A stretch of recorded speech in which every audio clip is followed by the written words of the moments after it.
Hey Flower Tribe, so today Lucy and I are going to show you how to keep your Limelight Hydrangeas looking fabulous even at the end of fall. If we haven't met yet, it's nice to meet you. My name is Kelly Lehman. I'm the owner of Cranbury Fields Flower Farm here in Cranbury, New Jersey. And I love giving you guys fun, free flower tips. So please feel free to subscribe to this YouTube channel and hit the bell notification so you know whenever we post a brand new fun, free flower tip video.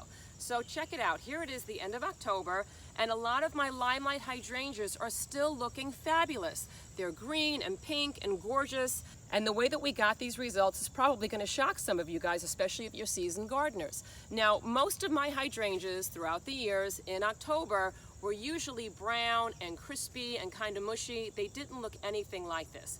But I realized that there was a landscaping company up the road, and they used to grow tons and tons of Limelight Hydrangeas, and they would sell them, to wholesalers. And I realized that what they were doing to get fabulous results, even in October, was they were overhead watering. Now I know some of you are like, overhead watering, like you never do that, especially with hydrangeas. So here's some of the things that I realized how they were doing it. They were doing overhead watering in the mornings. So they would do it early morning, before like the sun was really, really bright, and they would never do it in late afternoon or in the evening. So the reason why overhead watering is a no-no for most gardeners is because a lot of times when you overhead water, you'll cause brown spots on the leaves. And a lot of people also believe that sometimes the water droplets that are on the blooms will magnify the sun's effects on them, and it might even make it hotter and it may burn them.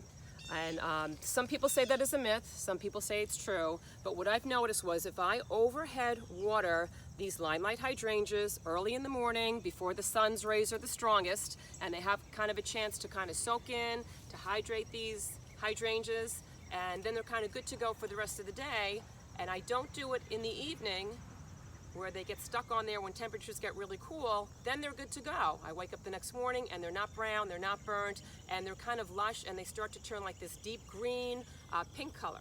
So that seems to be the trick with overhead watering. I'm going to show you how I do that right now with one of my plants that's still going strong. So check it out. So I'll get one of my sprayers going, or I'll set up, some sort of contraption to kind of get these nice and moist. And hydrangeas are what's known as the drunks of the garden. They love to have moisture on their blooms. So I'll give them like a nice soaking, not for too long, just a few minutes. And you could do this with a sprinkler, or this is something called a Sika hose holder.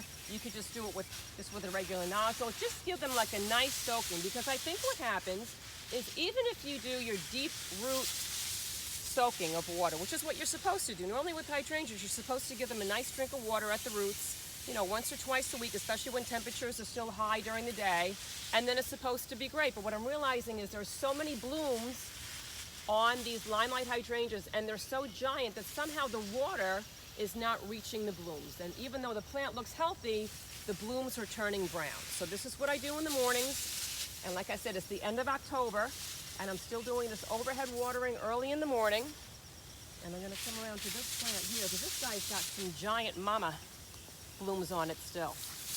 I mean, look at those colors. And I still have some ones that are blooming that are white. I still have new blooms coming off this plant, which I never used to get in October. So I've got new white blooms that are forming now. And like I said, we're almost into November already. It's the end of October. So I've never had these results before. So if you give them a nice shot of water, and you continue with the deep root watering once or twice a week when temperatures are hot, then hopefully you'll get the same results that I did. So thanks for joining us on this video, and please let me know where you're viewing this from in this great, big, beautiful world. I love to see how our flower tribe is growing around the world each week. So I will see you guys in the next video.